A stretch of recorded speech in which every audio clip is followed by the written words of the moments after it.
هرس درخت واقعا سخته. اینو باغدارا میدونن من چی میگم. کار خیلی سختیه و اینکه من واقعا خسته نمیشم.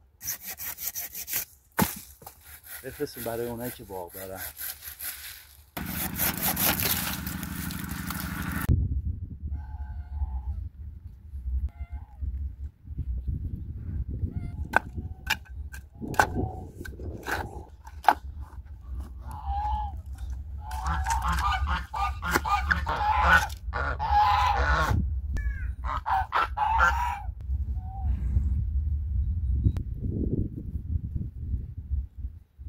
قاضی بیا اینجا ببینم. ببین این دوتا اینقدر همو دوست دارن که یه لحظه هم ولش نمیکنه. میبینی؟ ناز داره. ناز چطوری تو؟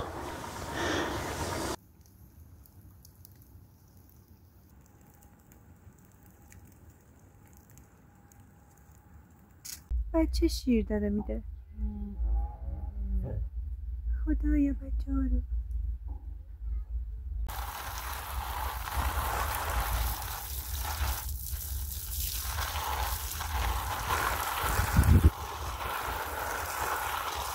کجا میرین شما؟ هم بریم اسب ببینیم. اسب؟ آره دیگه. خواهم بری سوار شی یا؟ نه فکر نکنم سوارشم. خب نزدیکش که میتونی بشی. دست بهش میکشم. خب برو حالا ببینم دست میکشی. خب ابوالفضل اسمشو چی گذاشتی؟ اسم طوفانه. خب 1 سال و 6-7 ماشه. خب اونم که بالای 5 ساله. اسمش تندره. اونم که نمیدونم فکر کنم اسمش گذاشته نازگل. نازگل؟ حامله است فکر کنم چند روز دیگه هم زایمان کنه. نه اصلا کاری نداره. تو قرار شد دست بکشی بهش؟ حتی تازه یالاشو چیدن، اگه نچیده بودن میومد پایین. وفادار. اسب و سگ حیوانایی هستن که واقعا نسبت به حالا بلایه‌های طبیعی هم زودتر از بقیه حیوانات میفهمن. آره سگ و اسب مثلا مثل زلزله. یه چیای اسب داره.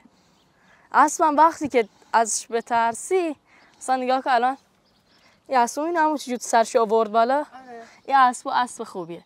اسبی که دست گذاشته رو کمرش، اسبی که دست گذاشته رو کمرش تکون نخورد از سر جاش اسب نمیشه. اسبی که دست گذاشته رو سرش تکون داد یعنی اون اسب خوبه.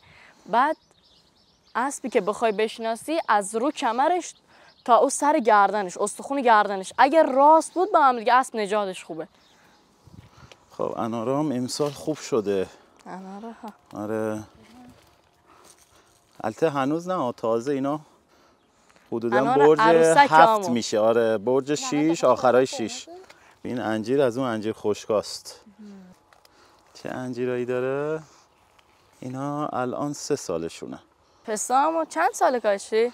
اونا هم پسام 3 سال است. اینا 3 سال است، اون بالا 5 سال است. ریز بود اما میکاشتشون، میگفت اینا 2 سال دیگه ثمر میده. حالا ثمر داده. خب بچه‌ها اینا هم گوجه، فلفل. خسته نباشین.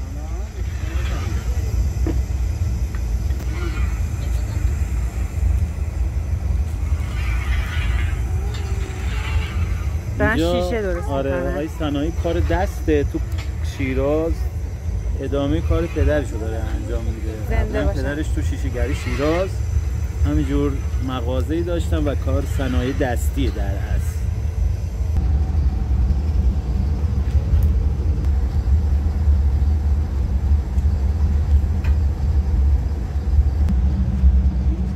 آقای صنایع دیگه اینا فکر کنم نزدیک به آماده شدنه دیگه.